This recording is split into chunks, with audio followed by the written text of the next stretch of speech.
Welcome, everyone. Okay, let's just dive right into this. If you are stepping into your first year of law school, or honestly, if you're just fascinated by how ancient traditions collide with modern legal systems, you are in the exact right place. Today's explainer is a foundational journey into Indian personal law. We're going to trace its incredibly deep historical roots all the way through to its modern statutory application. It's basically a system where ancient Dharma meets parliamentary legislation, and it fundamentally shapes civil rights in India today. So here is our roadmap. Number 1, what is personal law? 2, the etymological origins of Hindu. 3, the traditional legal framework. 4, modern codification and identity. And finally, number 5, comparative personal laws. Let's get to it. Section 1. What is personal law? To really grasp this, I need you to temporarily set aside the whole idea of a universal civil code, where every citizen in a country is governed by the exact same set of family laws. Instead, think about this definition. Personal law is the law a person carries with him. It's an incredibly profound concept, right? In this framework, your civil rights, things like marriage, succession, and family stuff, are fundamentally tethered to the community and the religion of your birth. Every community has its own rules, which are often based on a belief of divine origin. You don't just live under the law of the land, you literally carry your personal law with you wherever you go. And here's a really fascinating detail from the primary source notes. Even an atheist is considered a part of the religion they are born into for the purposes of personal law. So your personal belief system, or, well, lack thereof, doesn't automatically sever your legal tie to the community framework you were born into. Basically, your legal identity is inherited. Section 2, etymological origins of Hindu.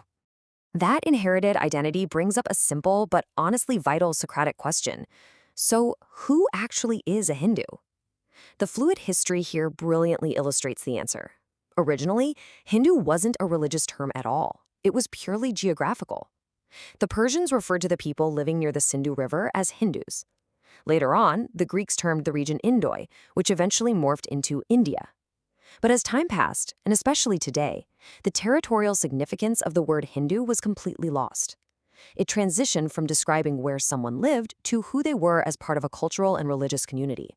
As the word lost that geographical meaning, thinkers really tried to define this massive, diverse umbrella of beliefs.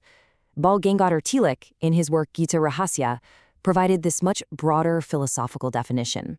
He wrote, acceptance of Veda with reverence, recognizing ways to salvation are diverse, realize number of gods to be worshipped, very large. It wasn't a strict legal code, it was a way of life, a truly comprehensive expression of belief. Section 3, the traditional legal framework. So how do you actually govern a community defined by diverse ways to salvation and large numbers of gods? Well, before modern parliaments, Hindu law was a body of rules and principles rooted deeply in Dharma.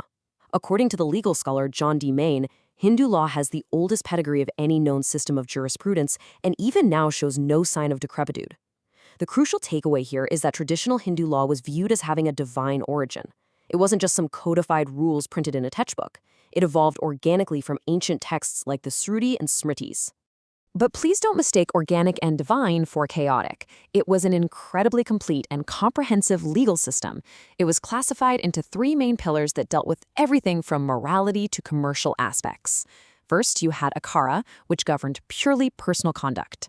Then, Vyavahara Dharma, which was the law enforced by the state for civil and criminal matters. And finally, Rajadharma, which functioned essentially as constitutional law. So it was a fully functioning, dynamic legal ecosystem.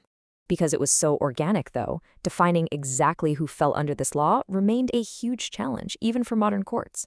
As late as 1966, in the Sastriyagnya G case, the Supreme Court was still looking back to that historical derivation from the River Sindhu.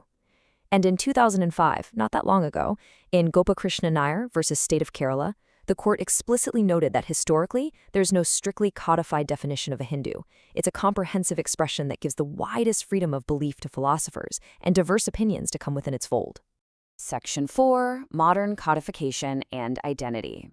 But here's the thing, the modern legal system demands precision. This is exactly where that fluid, uncodified era collides head-on with the rigid structure of parliamentary legislation. In the mid-1950s, the Indian Parliament totally transformed Hindu jurisprudence. They took this massive evolutionary system and codified its core civil aspects into 4 absolute cornerstone enactments you need to keep on your radar. You've got the Hindu Marriage Act of 1955, and then the trio of 1956 acts covering adoptions and maintenance, succession, and minority and guardianship. Basically, these acts replaced traditional, uncodified laws with uniform statutory rules. Now, the crucial point is, once you codify a law, you have to precisely define exactly who it applies to, right? Which raises the essential question every single law student must master. Under Section 2 of the Hindu Marriage Act, who is legally considered a Hindu? Section 2 gives us hard legal boundaries. It states that the act applies to Hindus by religion, which includes groups like Lingayats and Brahmo Samaj followers, and crucially, it legally includes Buddhists, Jains, and Sikhs under the umbrella of Hindu personal law for these specific civil matters. Conversely, it explicitly excludes Muslims, Christians, Parsis, and Jews because they are governed by their own distinct personal laws. But identity isn't just about labels, is it? It's about lineage.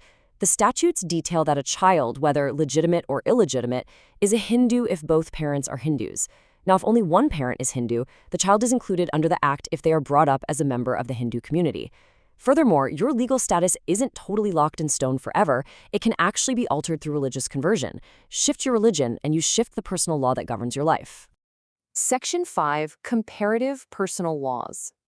Okay, let's zoom out for a second and establish a high-level comparative view. How does the Hindu framework compare to the personal laws governing other communities in India? Well, while Hindu law evolved and was heavily codified in the 1950s, Muslim personal law mostly maintains its early religious form. It relies on primary texts, though it has seen some reformation through codification, like the Muslim Dissolution of Marriage Act of 1939. Christian law in India, interestingly enough, is heavily based on 19th century English law, anchored by acts like the Indian Christian Marriage Act of 1882. And the Parsi community? They're governed by statutes dating all the way back to the 1860s. So, every community has its own parallel legal track.